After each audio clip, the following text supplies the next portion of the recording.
Boa noite, irmãos. Vamos prosseguir com o nosso estudo da Epístola aos Romanos, do capítulo 5, e nós vamos hoje ver o versículo 9, que fala de uma salvação futura da ira vindoura. Antes de prosseguirmos, eu vou abrir aqui o versículo. Um momentinho.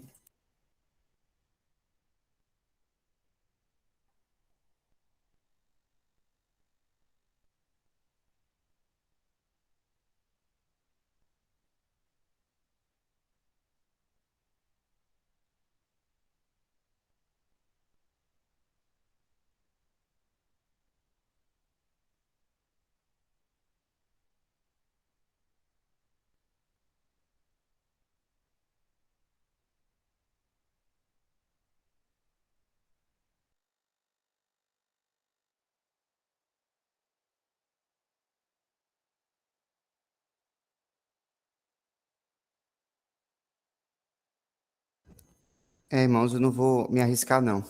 Eu vou ler aqui no Romanos 5, verso 9, que diz assim: logo, muito mais agora, sendo justificados pelo seu sangue, seremos por ele salvos da ira.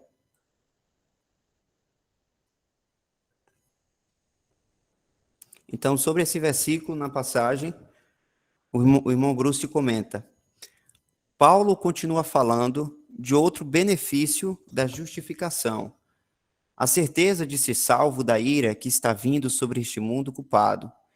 Ele diz: logo, muito mais agora, sendo justificados pelo poder do seu sangue, seremos por ele salvos da ira. Este é um aspecto futuro da nossa salvação que ocorrerá quando o Senhor vier. Os cristãos que estiverem na terra naquele momento serão salvos do julgamento que virá sobre o mundo, sendo tirados dela completamente.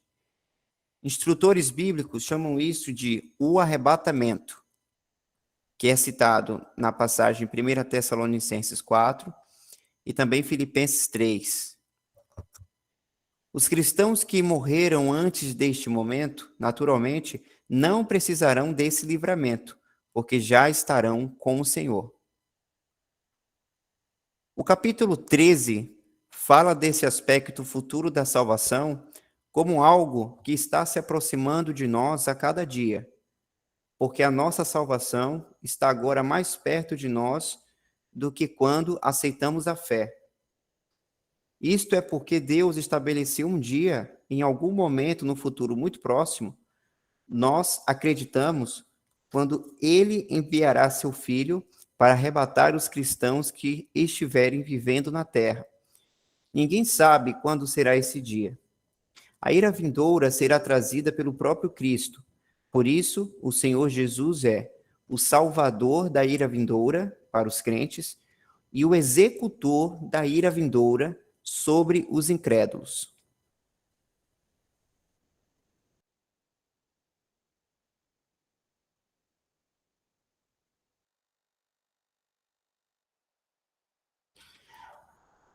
Dal, eu vou aqui ver as referências na Bíblia, mas se por acaso ficar travando aqui para mim, o irmão compartilha então, para a gente ver.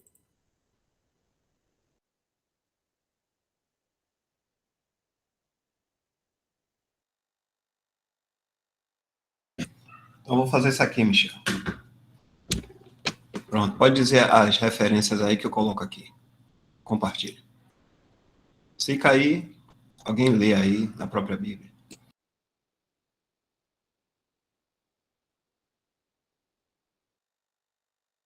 A primeira referência é 1 Tessalonicenses 4, do 15 ao 17, quando fala do arrebatamento.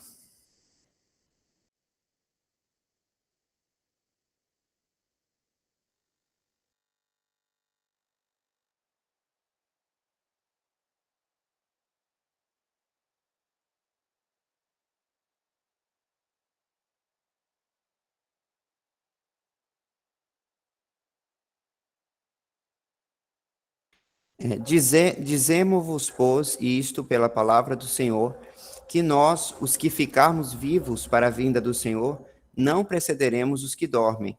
Porque o mesmo Senhor descerá do céu com alarido e com voz de arcanjo e com a trombeta de Deus. E os que morreram em Cristo ressuscitarão primeiro. Depois nós, os que ficarmos vivos, seremos arrebatados juntamente com eles nas nuvens, a encontrar o Senhor nos ares, e assim estaremos sempre com o Senhor.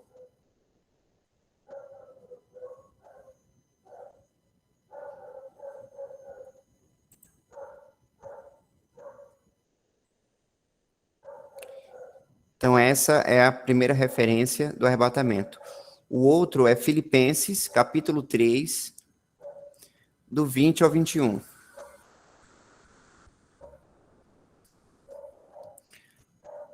Mas a nossa cidade está nos céus, donde também esperamos o Salvador, o Senhor Jesus Cristo, que transformará o nosso corpo abatido para ser conforme o seu corpo glorioso, segundo o seu eficaz poder de sujeitar também a si todas as coisas.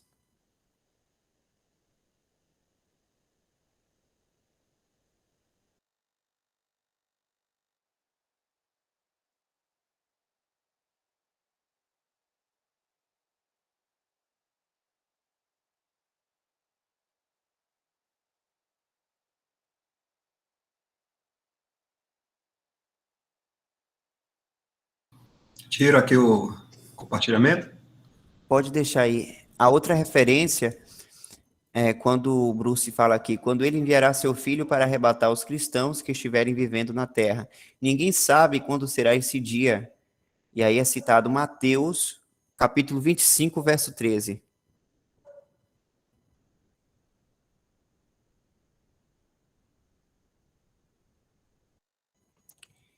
Vigiai, pois, porque não sabeis o dia nem a hora em que o Filho do Homem há de vir.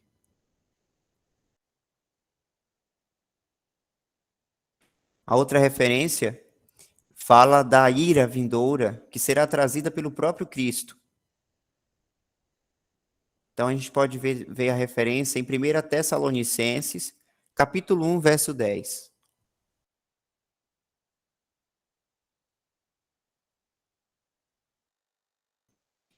E esperar dos céus a seu Filho, a quem ressuscitou dos mortos, a saber, Jesus, que nos livra da ira futura.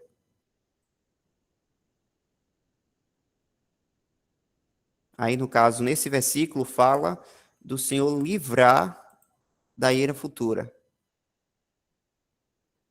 E aí tem também 2 Tessalonicenses, capítulo 1, verso 9.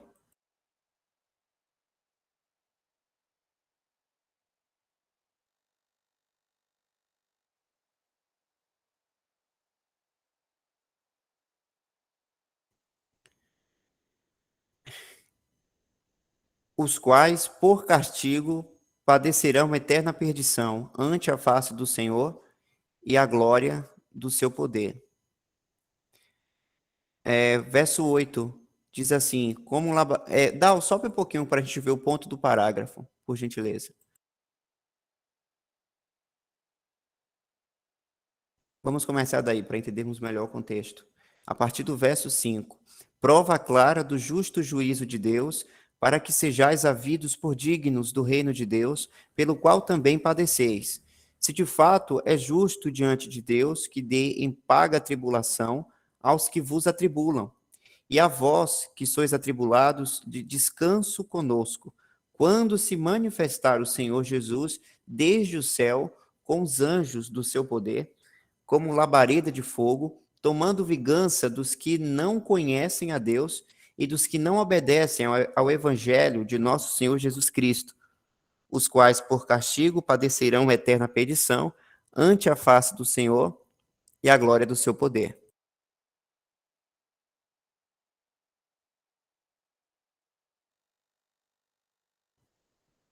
Então, aqui nesse versículo já traz o aspecto de Cristo trazendo essa ira. Lá em 1 Tessalonicenses, nós vimos ele livrando da ira, e nesse agora aí de 2 Tessalonicenses, dele executando essa ira aos incrédulos. Aí a terceira referência aqui é Apocalipse, capítulo 6, verso 16.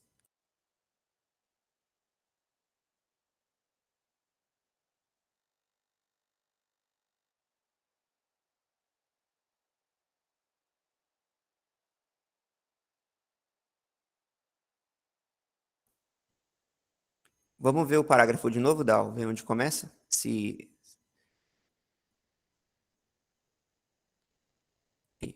E havendo aberto o quinto selo, vi debaixo do altar as almas dos que foram mortos por amor da palavra de Deus e por amor do testemunho que deram. E clamavam com grande voz, dizendo: Até quando, ó verdadeiro e santo dominador, não julgas e vingas o nosso sangue dos que habitam sobre a terra?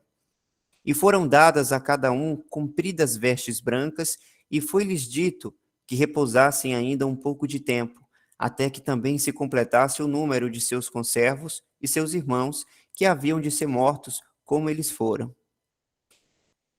E, havendo aberto o sexto selo, olhei, e eis que houve um grande tremor de terra, e o sol tornou-se negro como um saco de silício, e a lua tornou-se como sangue.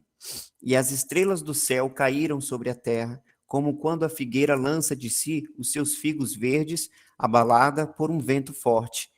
E o céu retirou-se como um livro que se enrola, e todos os montes e ilhas foram removidos dos seus lugares. E os reis da terra, e os grandes, e os ricos, e os tribunos, e os poderosos, e todo servo, e todo o livre, se esconderam nas cavernas e nas rochas das montanhas, e diziam aos montes e aos rochedos: Caí sobre nós e escondei-nos do rosto daquele que está sentado sobre o trono e da ira do Cordeiro.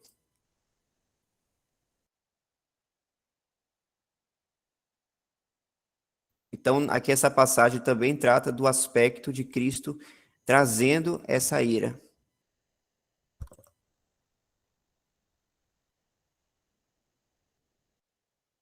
Dal, por gentileza, abre novamente na passagem de Mateus, capítulo 25, verso 13.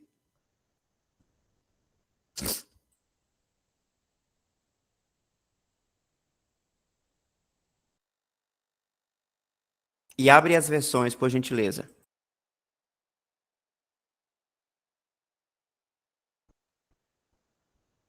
Abriu o versículo, no caso, para a gente ver outras versões.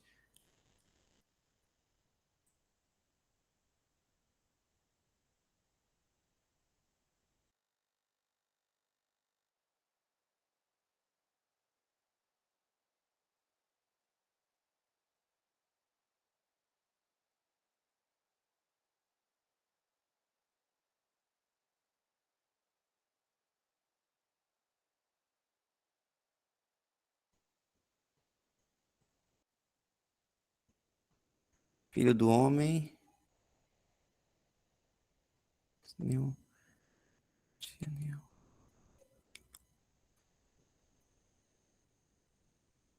Tem versões aí que não cita o termo filho do homem, porque nessa parábola aí trata da questão das virgens, não é isso?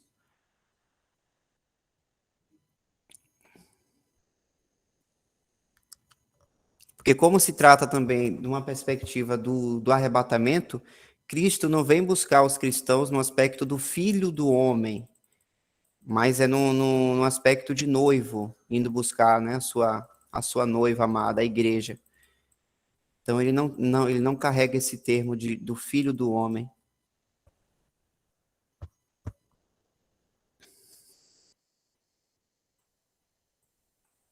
Porque o filho do homem também, irmãos, denota uma característica do Senhor de julgamento. Como a gente viu, ele que vai trazer ele que vai tratar com justiça, né, com a ira no momento futuro aí, quando ele vier julgar o mundo, a sua aparição pública. Portanto, aí sim ele vem como o filho do homem em julgamento. Mas quando ele vier para arrebatar a sua igreja nos ares, ele não vem nessa característica do filho do homem, mas como o noivo, né, que espera a sua noiva amada, e uma característica totalmente diferente. Então, como tem versões aí nessa parábola das virgens que coloca o filho do homem, não é, então, aplicado corretamente esse termo aí.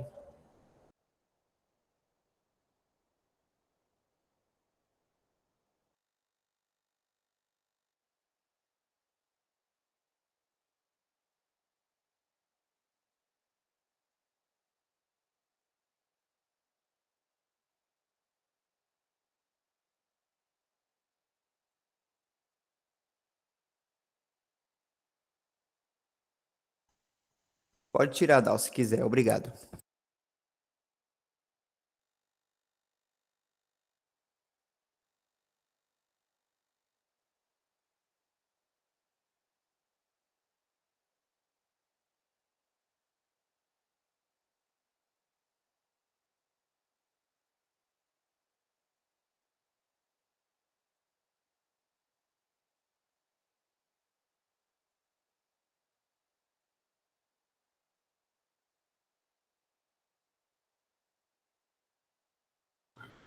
Michel, enquanto não deu problema aqui, se você quiser, eu vou compartilhando, viu? Certo, fica à E vontade. aí, e aí você vê na emergência aí. Espera aí, só um momento.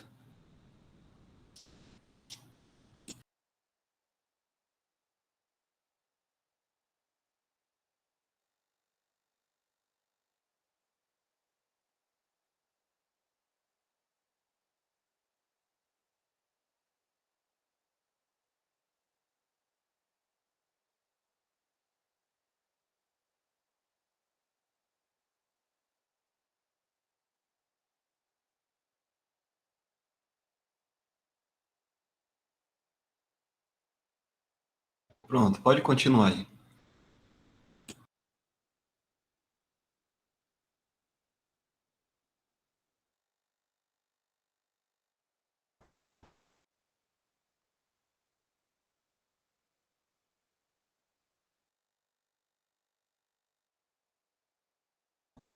E também tem uma outra referência aqui que a gente não viu, que é no início aí do segundo parágrafo,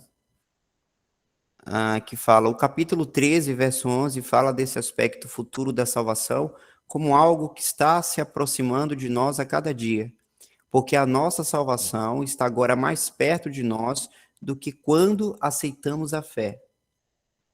Falando aí da salvação dessa ira vindoura também. Então, irmãos, um ponto importante que nós vemos aqui nesse assunto dessa salvação futura, já deixa claro que o termo salvação o termo salvação ele é utilizado na palavra de Deus para outros aspectos, além da salvação da alma. E isso é o que tem trazido, inclusive, muita confusão, né, na cristandade, por achar que qualquer termo que tem de salvação, acreditando que é somente a salvação da alma, pode trazer confusão no entendimento, né, no estabelecimento, na segurança que o cristão deva ter, né, pela sua salvação da alma em Cristo Jesus, que foi feita somente uma vez.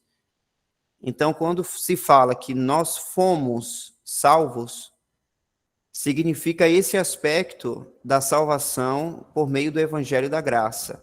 Quando a pessoa crê que o Senhor Jesus morreu por seus pecados, ela é selada pelo Espírito Santo, então ela foi salva. Não é algo que vai ser salvo ainda, mas é algo que já é bem estabelecido. Inclusive, isso tem referência até com o próprio capítulo 5 de Romanos, né, que a gente já estudou, que é o verso 1.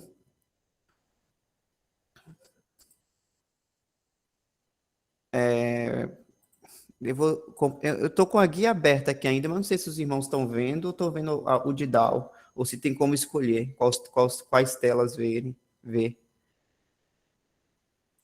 Mas eu abri aqui no meu também. Romanos 5,1 fala assim: sendo, pois, justificados pela fé, temos paz com Deus por nosso Senhor Jesus Cristo. Então, é algo estabelecido apenas uma vez. Então, nós já fomos salvos já. Inclusive, quando João, capítulo 5, quando o próprio Senhor diz, né, sobre a salvação, capítulo 5, verso 24. Na verdade vos digo que quem ouve a minha palavra e crê naquele que me enviou tem a vida eterna e não entrará em condenação, mas passou da morte para a vida. Então perceba aí o verbo passou já no passado, porque esse é uma salvação que acontece somente uma vez, mas passou da morte para a vida.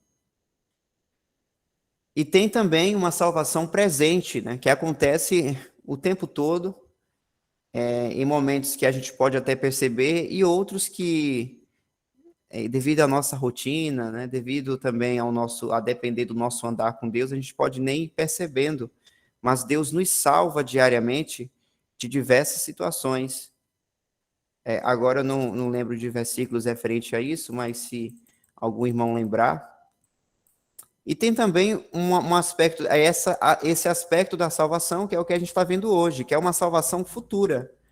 Então perceba que existe uma salvação no passado, que foi feita somente uma vez, tem o presente, que é uma salvação diária, que o Senhor nos salva de diversas coisas no nosso presente aqui, e tem o futuro, a salvação futura, que acontecerá quando houver o arrebatamento, porque nesse aspecto o Senhor está falando de uma salvação, de uma situação aqui no mundo, que vai ser uma situação que o mundo jamais viu antes, né, em aflição, mas a igreja não ficará nesse momento. Então a igreja será salva, né? E quando fala dessa salvação futura, está falando dos crentes, como nós aqui, que estão vivos ainda na terra.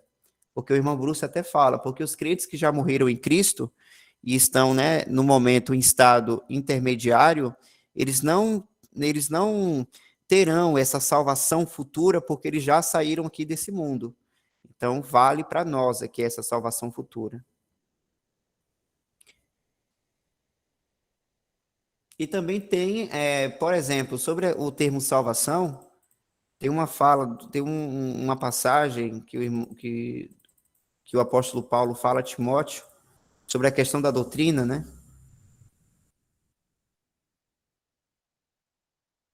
Deixa eu ver onde é que está.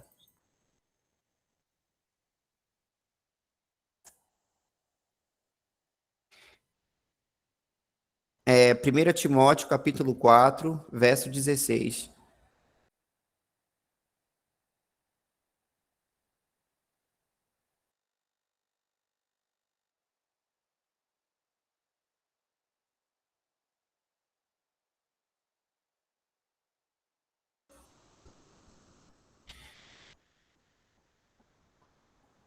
Diz assim: tem cuidado de ti mesmo e da doutrina, persevera nestas coisas, porque fazendo isto te salvarás, tanto a ti mesmo como aos que te ouvem. Então, esse termo salvação aí está claramente dizendo de se salvar de má doutrina, que pode afetar um cristão, né, na falta de entendimento do seu relacionamento com Deus, entre outras coisas. Então, quando o crente ele cuida de si mesmo, né, cuida da doutrina, de entender e obedecer a doutrina, perseverar na doutrina, ele se salva dessa situação. E aí o apóstolo Paulo fala que é além disso, porque além de se salvar, ele também pode salvar os outros, aqueles que o ouvem, né, na reunião conjunta, por exemplo, numa reunião de doutrina, agindo dessa maneira, ele se salva de uma doutrina e também aqueles que ouvem, que os outros podem aprender, por exemplo. Então, traz esse aspecto de salvação, que, por exemplo, podem pegar esse versículo aí e achar que isso tem relação com a salvação da alma, explicando até que uma pessoa pode salvar uma outra pessoa se perseverar. né? Pode salvar uma outra pessoa, salvar a alma de outra pessoa fazendo isso.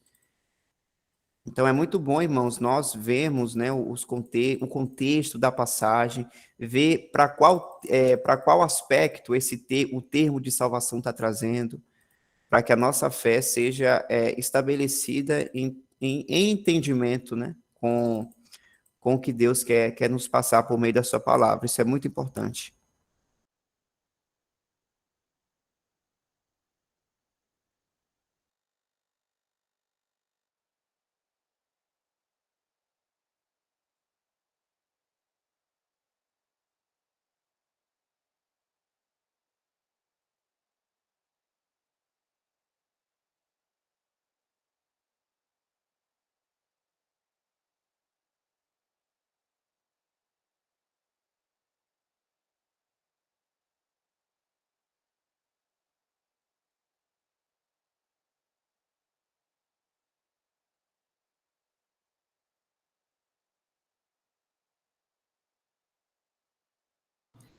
Não sei se algum irmão vai querer comentar mais aí. Se não tiver comentário, José Nilton está com a mão levantada aqui.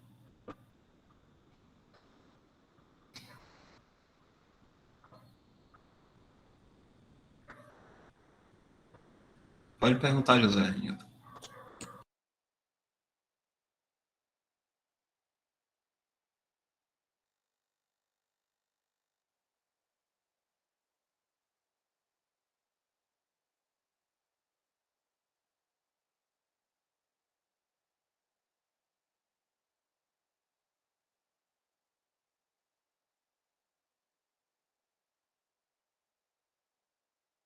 Tentar ler.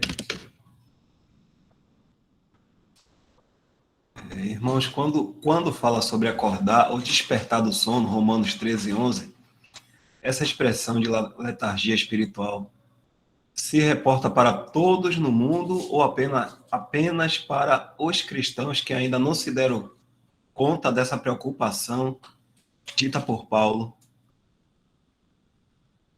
Essa expressão acordar ou despertar do sono para irmãos cristãos que estão no mundo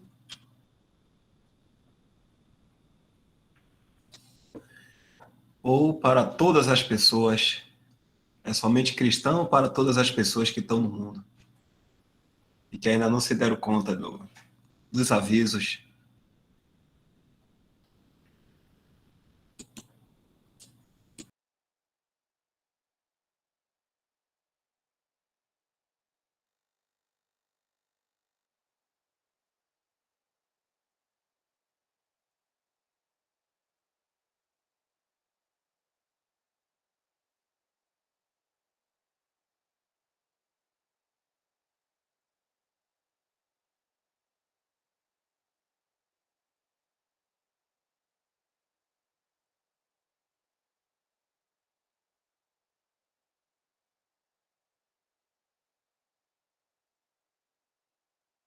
Falar de uma forma mais direta, se algum irmão quiser comentar mais aí, mas do jeito que está escrito aí esse versículo, o 13, ele diz assim: e isto digo, conhecendo o tempo que é já hora de despertarmos do sono. Esse conhecendo o tempo aí é referente àqueles que estão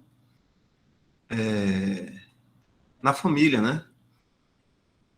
E esse despertar do sono aí está se referindo também a esses mesmos aí que já conhecem o tempo. Porque a nossa salvação, está falando daqueles que são salvos, está agora mais perto de nós do que quando aceitamos a fé. Então está falando de pessoas que tiveram fé, creram no seu Jesus e está aguardando o seu Jesus vir buscar ele. Então aí está despertar do sono para a gente se atentar às coisas ao nosso redor e tomarmos cuidado, né, como o irmão falou aí, né? Termos cuidado da doutrina, da nossa conduta aqui, porque um dia o Senhor virá juntamente com os seus santos e manifestará essa glória, né, da igreja e os galardões também serão dados aqui, na vinda do Senhor com os seus santos. Então ele fala desse despertar. Algum irmão quiser comentar mais aí também? Só para cristãos. Isso, só quem é da fé. Quando aceitamos a fé. Diz assim, mais perto de nós do que quando aceitamos a fé. Aí não são para incrédulos, mas nós que ele está se referindo aí são os crentes mesmo que são verdadeiros.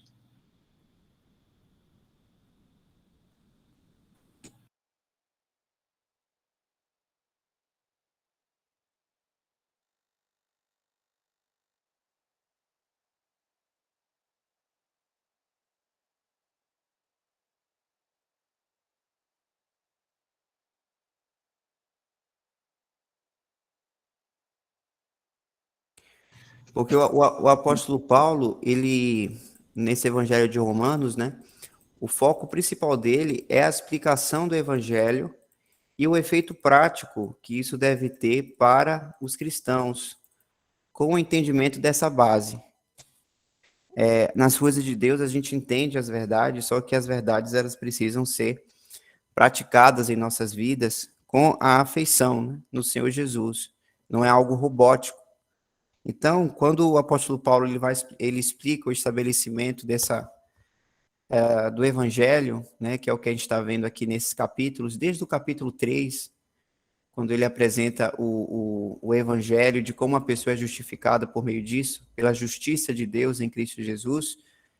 Aí ele explica no capítulo 4, no 5, no 6 ele vai tratar de uma maneira prática de como o cristão vive, né, com relação ao pecado e os pecados.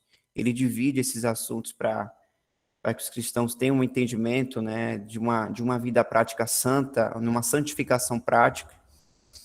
Então, no capítulo 13, por exemplo, ele fala do cristão em relação às autoridades aqui desse mundo, de como ele precisa se submeter, né? Mas para que tudo isso, mas para o cristão poder entender tudo isso, ele precisa entender o seu lugar. Ele precisa entender que ele não é mais, diante de Deus, né, nos pensamentos de Deus, ele não é um cidadão terreno, mas é um cidadão celestial, de acordo com a nova natureza. Então, depois que ele dá todos os aconselhamentos, depois de entregar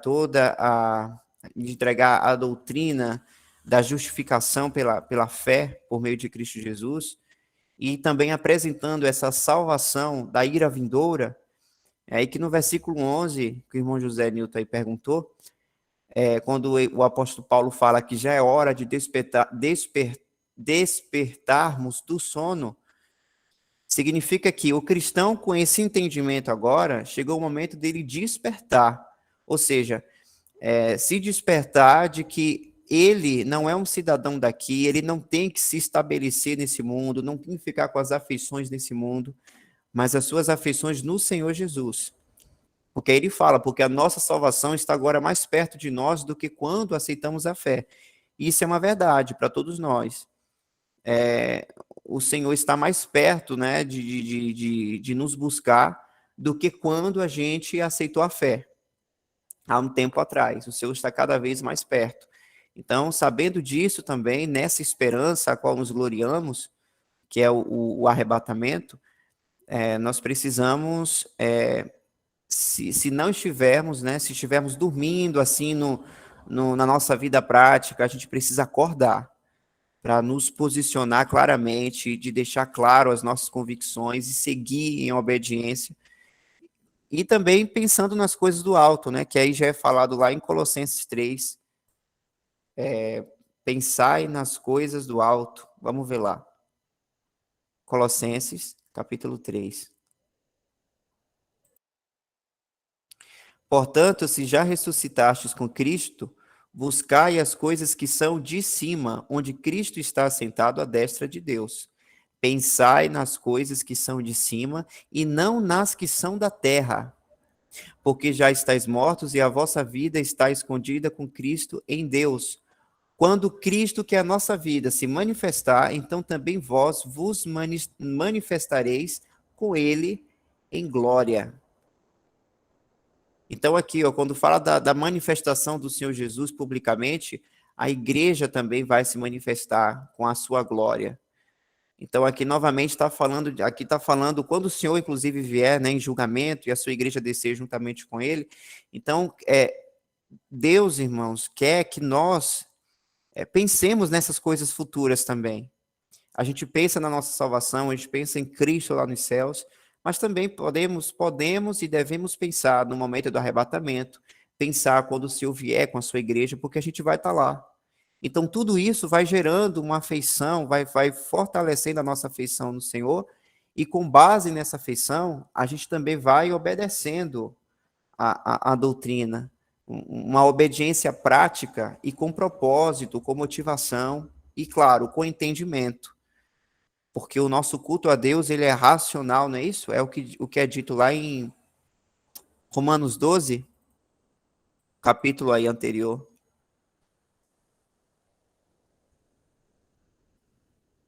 Boa noite, irmão Wesley.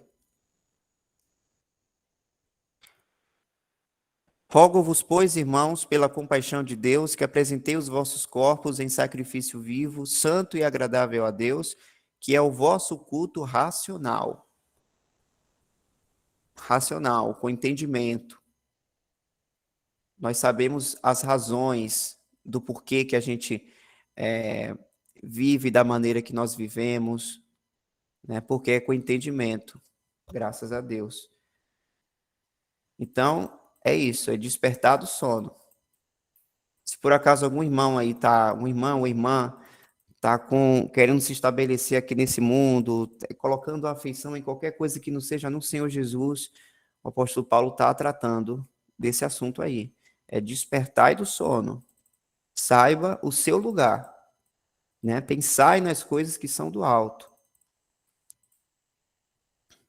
Então, penso eu que é nesse sentido. Se algum outro irmão aí, reunido no nome do Senhor, quiser acrescentar ou corrigir, fica à vontade.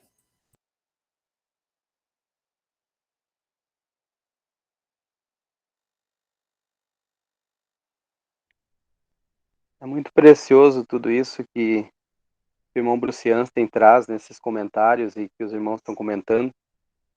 Essa salvação passada, que poderia ser chamada de salvação da alma, que vem nada mais, nada menos que a justificação, né? Fomos justificados pelo seu sangue, né? Pelo sangue de Senhor Jesus Cristo. A salvação presente, também pode ser chamada de salvação da vida, trata-se da educação cristã, o aperfeiçoamento moral, né, que estamos sendo aperfeiçoados hoje. É uma santidade prática que estamos vivendo, né, aprendendo, sendo educados, né. Educados a enxergar como Deus enxerga, pensar como Deus pensa, rejeitar o que Deus rejeita. Nesse sentido aí. E também há a salvação futura, que é o que foi falado, que é a salvação da ira vindoura, né? Arrebatamento, por meio do qual teremos a nossa glorificação. Mas tudo isso é baseado no amor de Deus, que está derramado em nossos corações pelo Espírito Santo que nos foi dado, e a esperança da glória de Deus, que é o que ele começou falando no início desse capítulo 5. Porque até chegar nesse capítulo 5 não foi apresentado o amor de Deus, foi apresentado somente a justiça de Deus. Mas agora o apóstolo Paulo começa a apresentar o amor de Deus. E por quê? Porque ele quer que a gente tenha um entendimento da nossa esperança. E a nossa esperança é a esperança da glória de Deus. E qual é a glória de Deus? O que vai ser a glória para Deus? Ver o seu filho recebendo a sua noiva. E ele preparou a si mesmo, gloriosa. Mas não a noiva em si, mas o filho recebendo aquilo por meio do qual ele veio aqui buscar.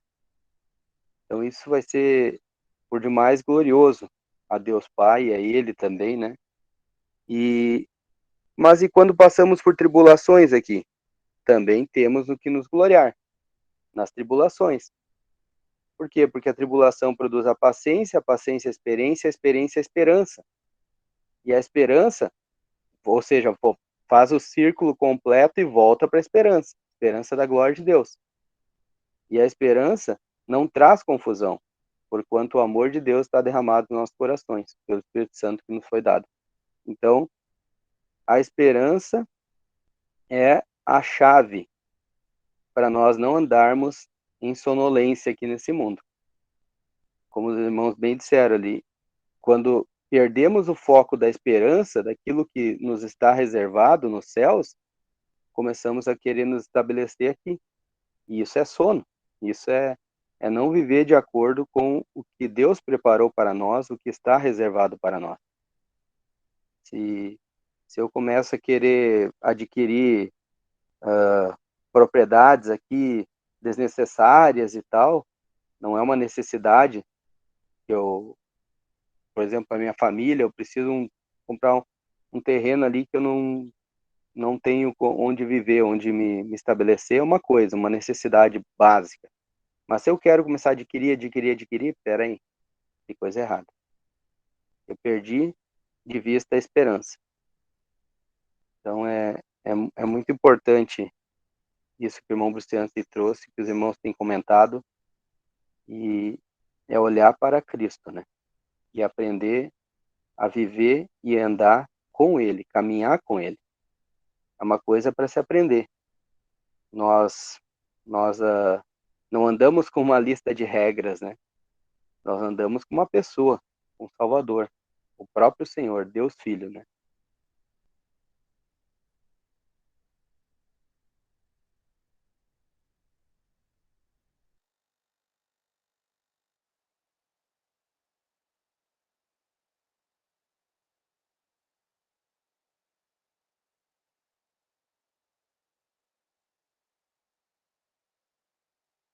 Talvez uma coisa também que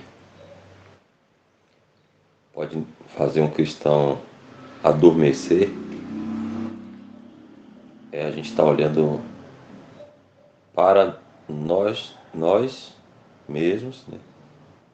E o nosso, o que a gente pode obter por ser cristão, né? Por servir a Cristo, né? O que a gente tem a ganhar com isso, né? Pedro perguntou isso aí, né? O que ganharemos por servir a ti?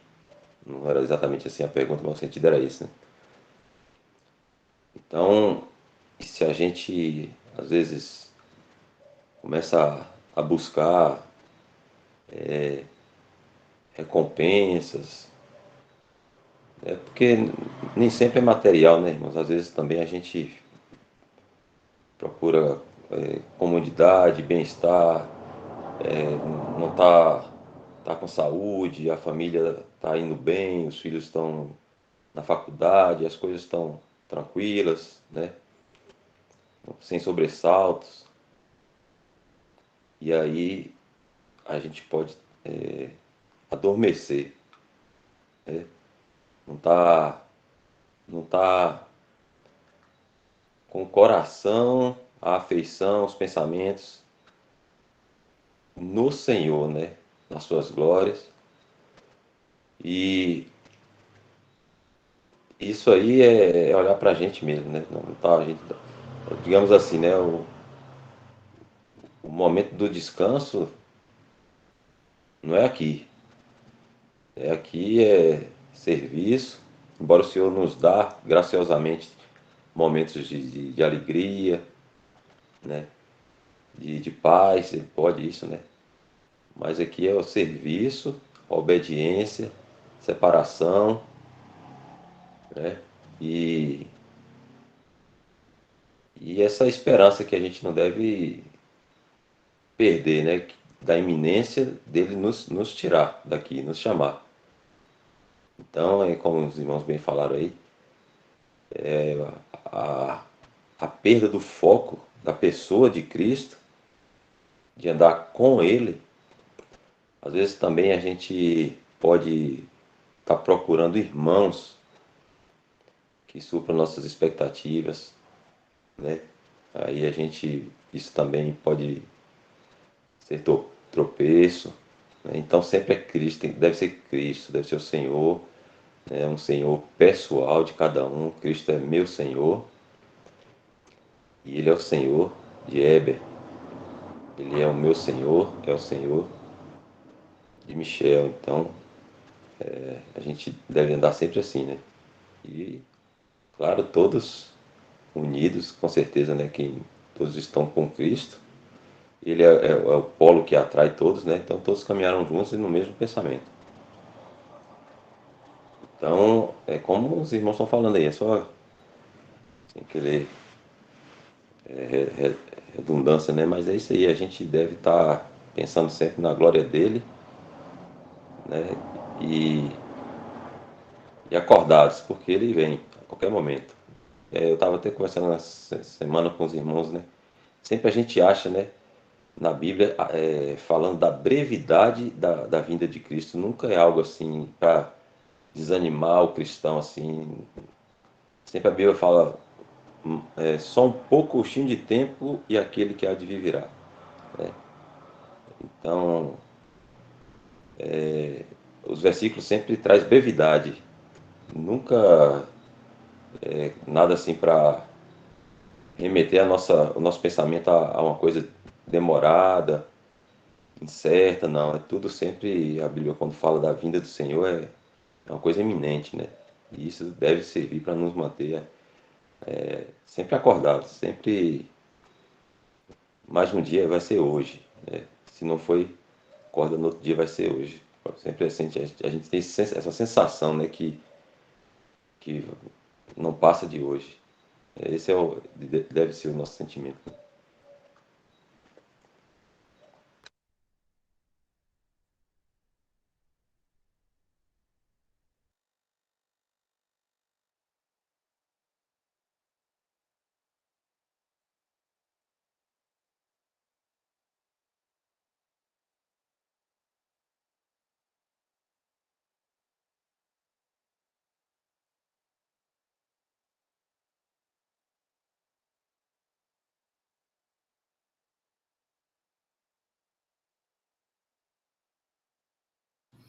Acho que o irmão Jorge fez alguma pergunta aqui.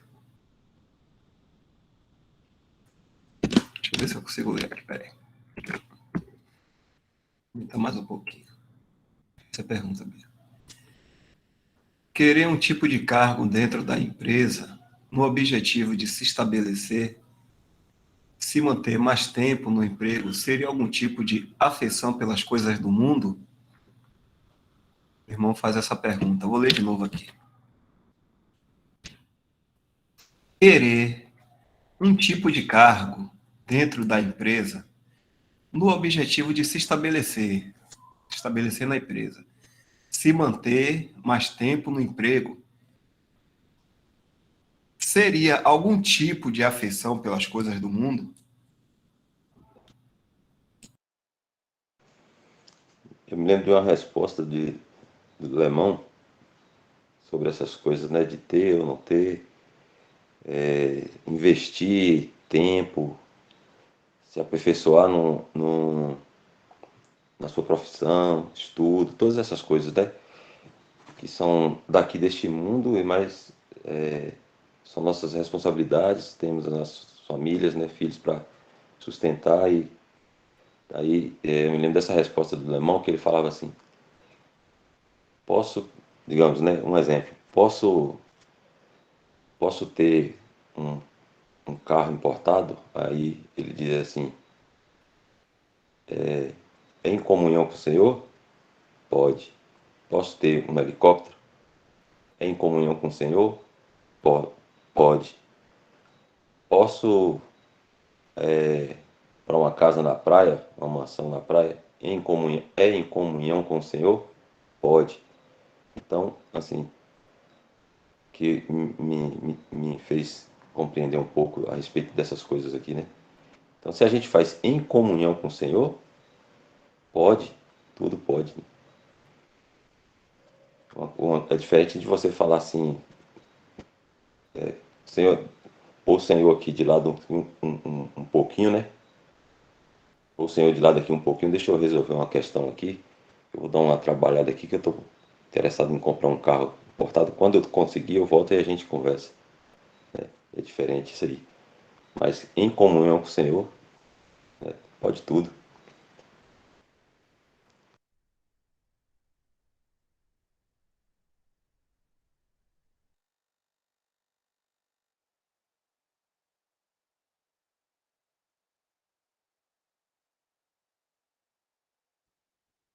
A palavra também ensina que a gente deve servir aos nossos senhores, letra minúscula, como se fosse ao Senhor, letra maiúscula, né?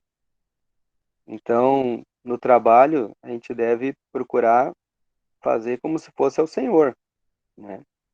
Se, por consequência de estar exercendo bem a função, formos como é que posso dizer? Me fugiu a palavra agora, irmãos, que a pessoa ganha um cargo ali, né? Promovido. Promovido, obrigado. Se formos promovidos por estar servindo bem ao nosso Senhores, letra minúscula, como se fosse ao Senhor, letra maiúscula, amém. Agora, a questão está no modo, né? Agora, se eu vou querer ser promovido e fazer de tudo para ser promovido e passar por cima de outra pessoa para ser promovido, aí eu acho que a gente não está servindo ao nosso Senhor, letra minúscula, como ao Senhor, letra maiúscula. Então, isso é uma coisa que nos ajuda também.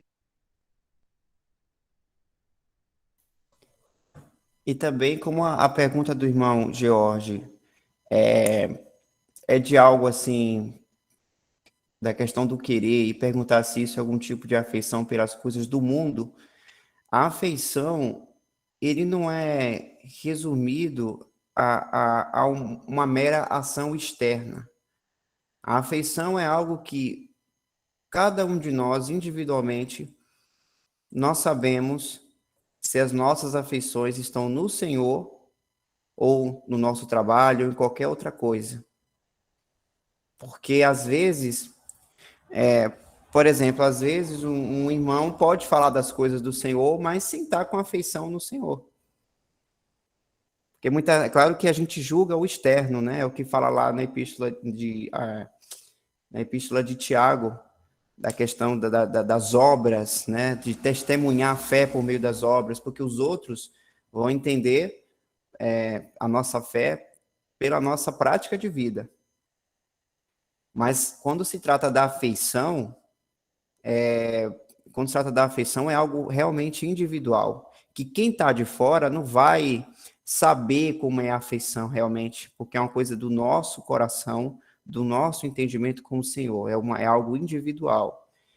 Então também creio que não vale achar que uma ação específica, por exemplo, se eu quero ser promovido no meu trabalho, já demonstra que eu não tenho uma afeição ao Senhor.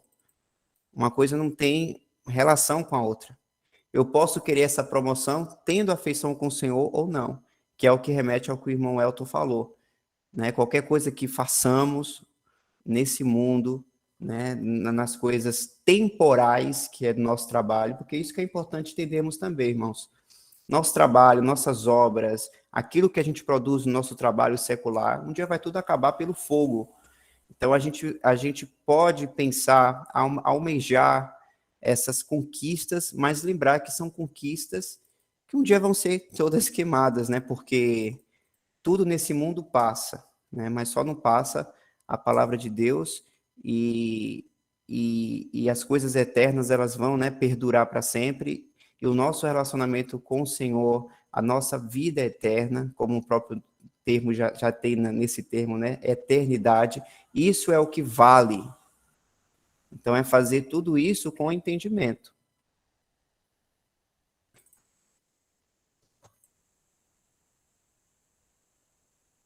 Os irmãos me fizeram lembrar agora tem um escrito acerca do irmão William Kelly, que foi perguntado a ele, uma pessoa chegou e falou a ele assim, Sir Kelly, com a sua erudição, o senhor poderia fazer fortunas. E ele respondeu, fortunas? Para qual mundo? Ou para que mundo?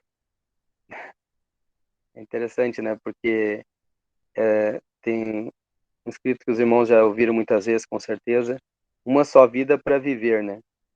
Tão logo passará, e só o que for para Cristo ficará. E isso é o que o irmão Michel falou, é a afeição, né?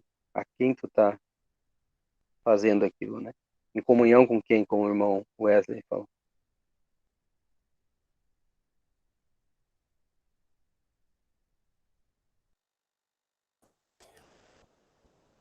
E tudo que a gente faz, irmãos,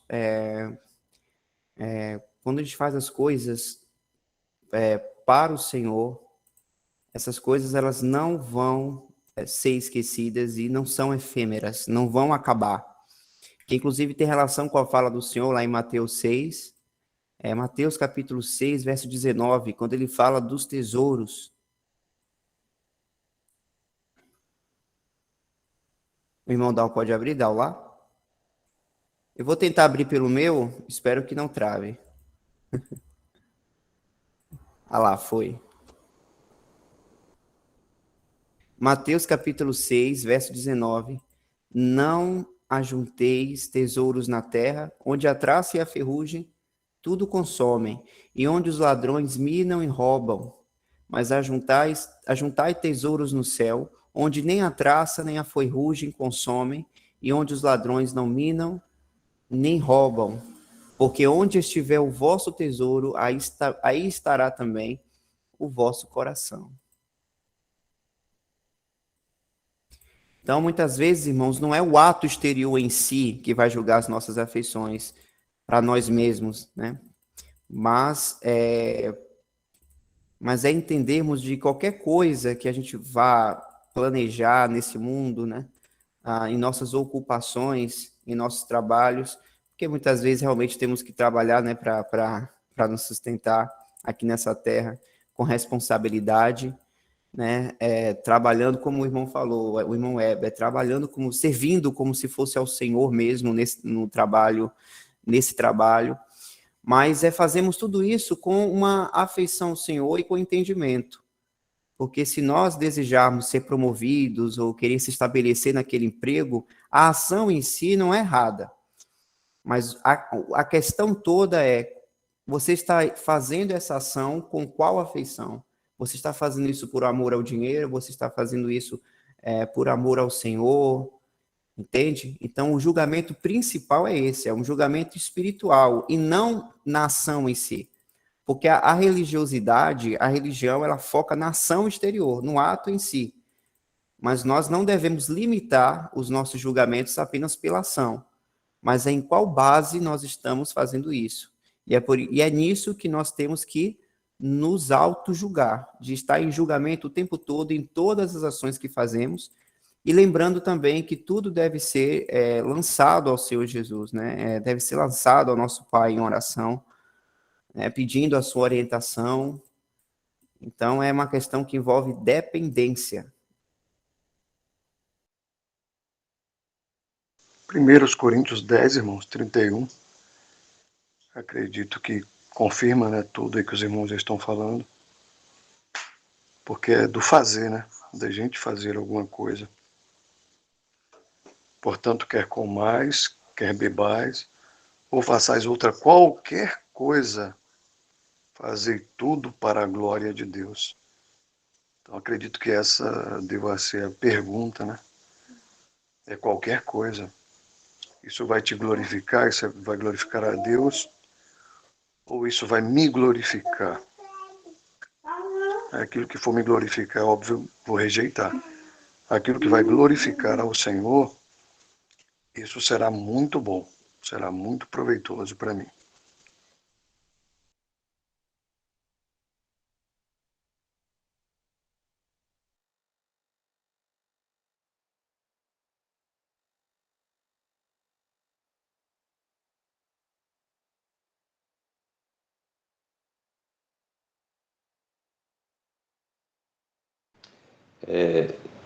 Terminando já rapidinho aqui, o julgamento próprio, aí, como o Michel falou, é importante também, né? Para a gente não cair no outro extremo de achar que O Senhor vai se agradar, vai se alegrar se a gente não tiver desejos materiais, né? Então não vou querer ser humilde. Isso né, também não é assim. A gente pode cair nesse outro extremo.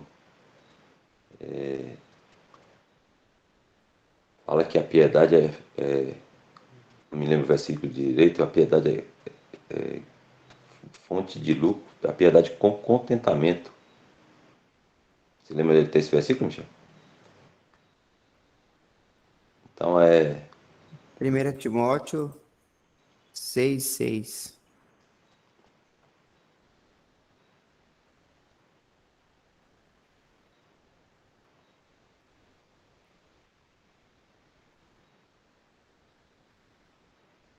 mas é grande ganho a piedade com contentamento.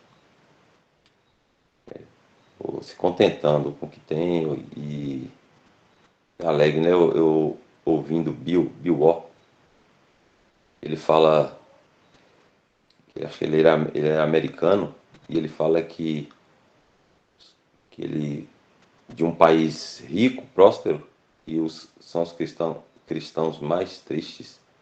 Ele viajava para países da África, não sei, Bolívia, Peru, onde havia muita pobreza, e ele nunca via tanta alegria nesses cristãos, assim, ficava impressionado. E aí ele fala de irmãos em Cristo que deixam seus países para tentar a vida nos Estados Unidos, e muitos até de forma ilegal, né? Mas pela prosperidade. Irmãos reunidos ao nome do Senhor, ele fala. Então é tudo julgado, como o Michel falou aí, né? Julgado diante do Senhor, para a gente também não cair no extremo de achar que a pobreza é fazer da gente mais espiritual ou agradar o Senhor.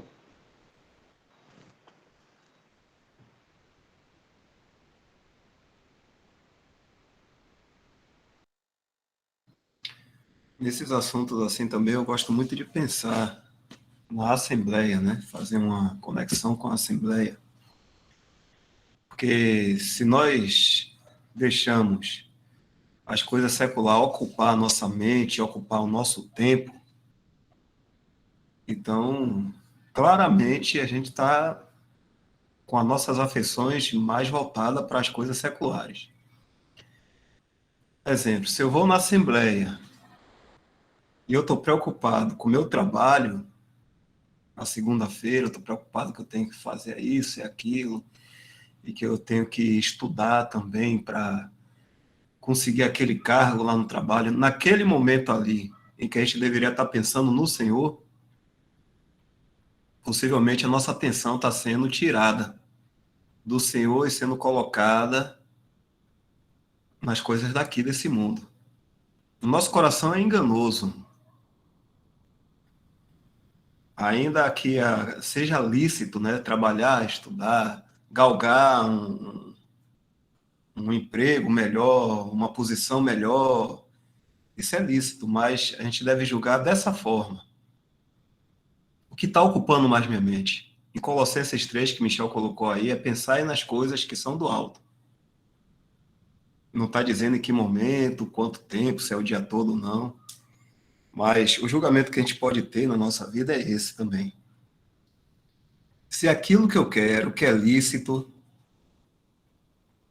aquilo está tomando mais o meu tempo, está tomando mais o meu pensamento, está me preocupando muito mais do que eu estar me dedicando às coisas do Senhor. Mas se há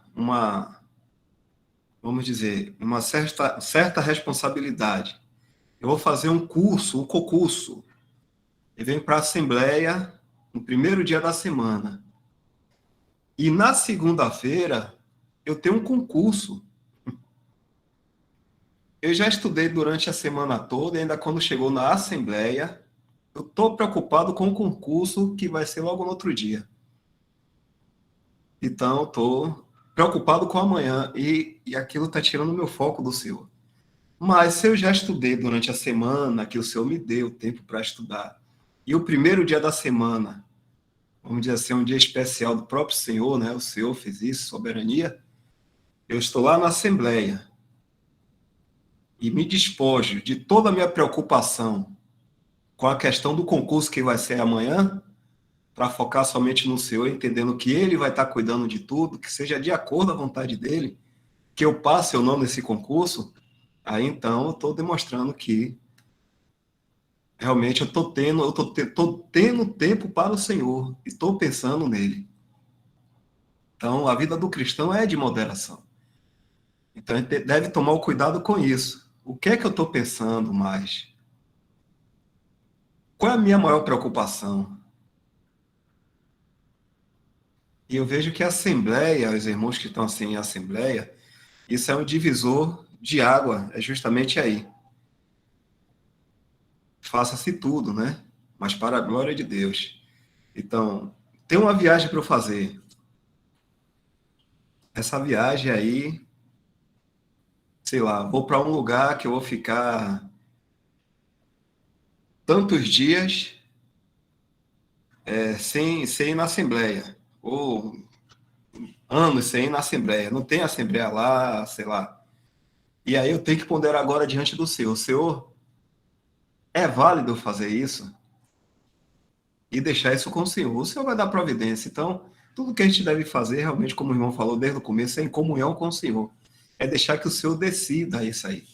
Porque muitas vezes a nossa preocupação vai fazer com que a gente haja sem perguntar ao Senhor, ou se a gente pergunta, a gente se antecipa e faz. Então, eu sempre penso muito nessa questão da Assembleia nesse momento. É o primeiro dia da semana que o Senhor instituiu, foi o dia que ele ressuscitou. Ele pediu para que lembrássemos dele nesse dia. E aí agora, quando eu vou para a Assembleia, o que é que eu estou pensando? É? Será que eu estou pensando no cargo lá que eu tenho que pegar? Será que eu estou pensando na faculdade? E aí a gente pode fazer esse julgamento. E diante do Senhor, pedir ajuda ao Senhor, né? Para que a gente descanse, porque são coisas lícitas, é necessária na nossa vida material, secular aqui. E o Senhor não oprime ninguém, não está dizendo para ninguém deixar de trabalhar nem deixar de estudar. Ao contrário, a palavra manda a gente trabalhar. Mas deve ser feito todas as coisas com sabedoria, sempre pensando no Senhor, na dependência dele. Embora quem está falando aqui também é muito falho nisso, né? Mas a gente deve falar. Quando a gente fala, nem sempre está sendo perfeito no que está falando, não, mas a gente eleva nossos olhares, nossas afeições para o Senhor, sempre buscando lembrar dele, em toda ocasião.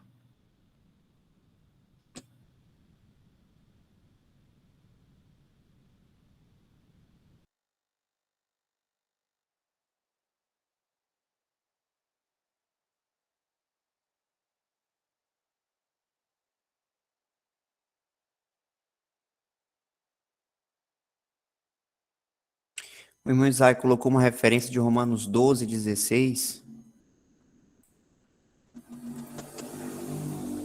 que inclusive, irmão, eu lembro até de um versículo no Antigo Testamento que trata desse aspecto também. Sede unânimes entre vós, não ambicioneis coisas altas, mas acomodai-vos às humildes. Não sejais sábios em vós mesmos.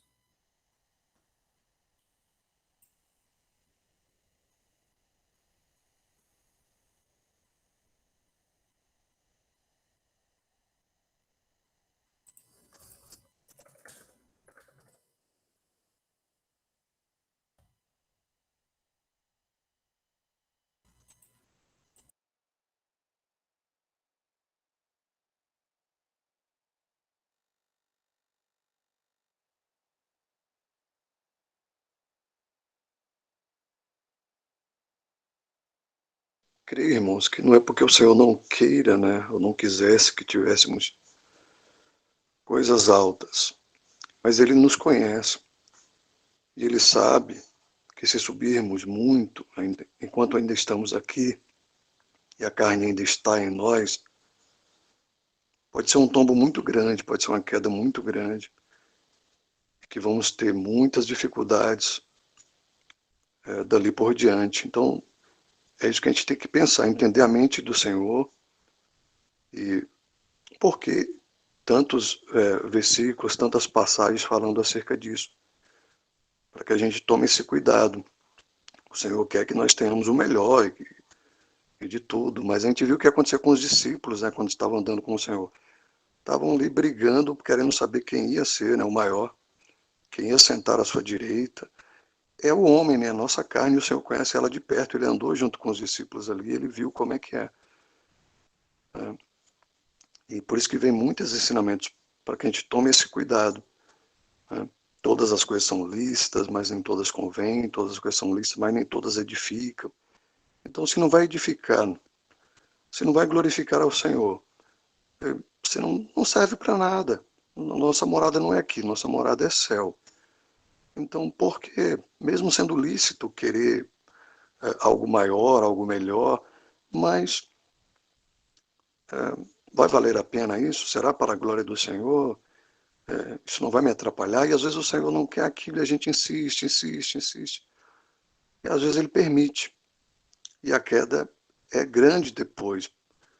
É o filho, né, que fica querendo pegar na panela lá que está quente e a gente fala, não pega, não pega, não pega. Um momento a gente deixa ele pegar, para ele entender que aquilo ali vai queimar e que é melhor ele ouvir o conselho do pai.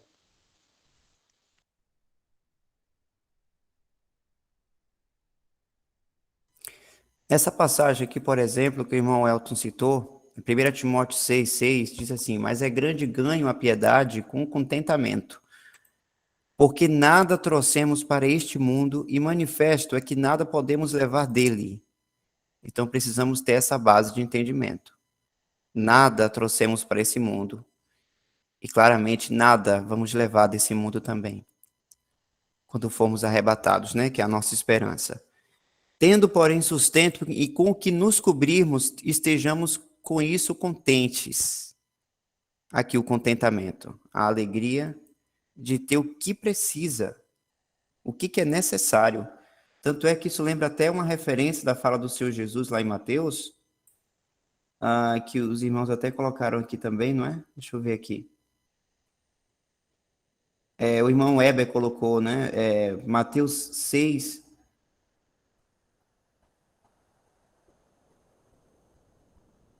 quando diz assim, quando o Senhor diz, não andeis, pois, inquietos, dizendo que comeremos, ou que beberemos, ou com que nos vestiremos.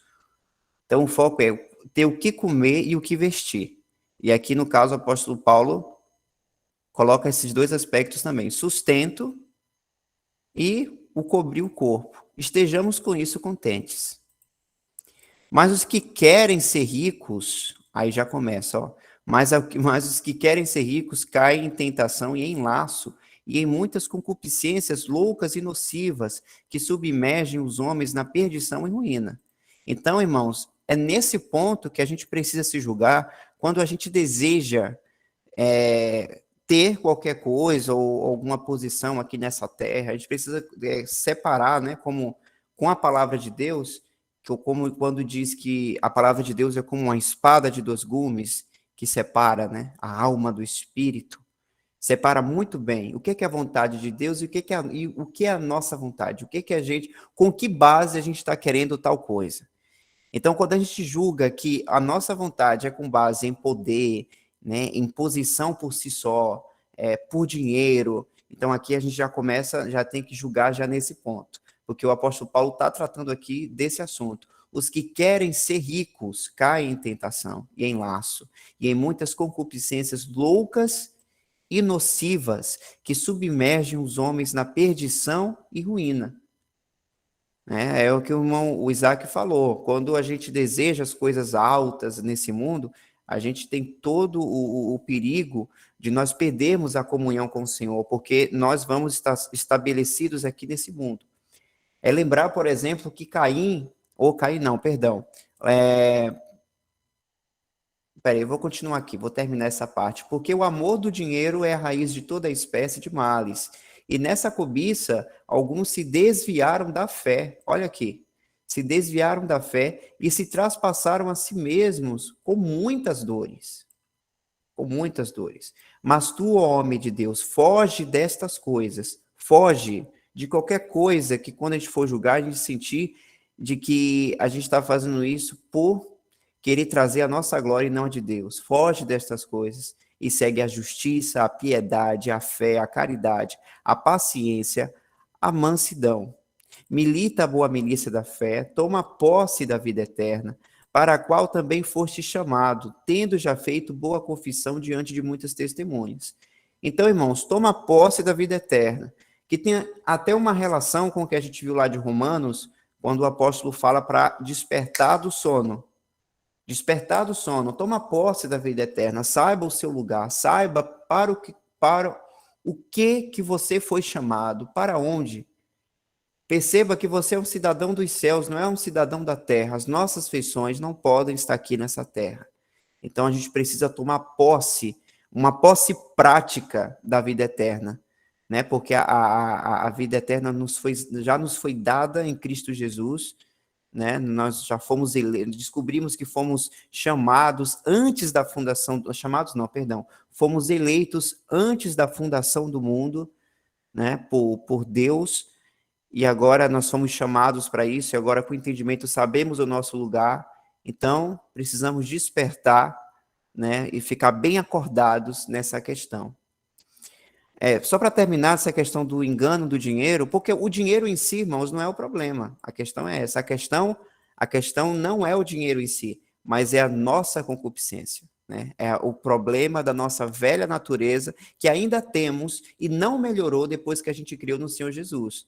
A velha natureza continua em nós e nós precisamos deixá-la, né, em estado de morte, a nossa carne, né, nos julgando o tempo todo. Só para concluir, eu lembrei de uma passagem de Abraão e Ló, quando Ló quis se separar Deixa eu ver onde é que está a passagem. Vai se separar de Abraão porque eles estavam com... Não, eu quero achar... Deixa eu ver onde é que eu encontro, irmãos, um momentinho.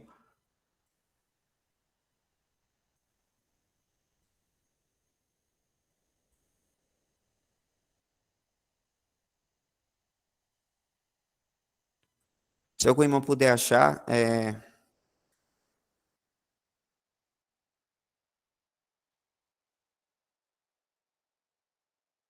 É Gênesis 13, desde o verso 7.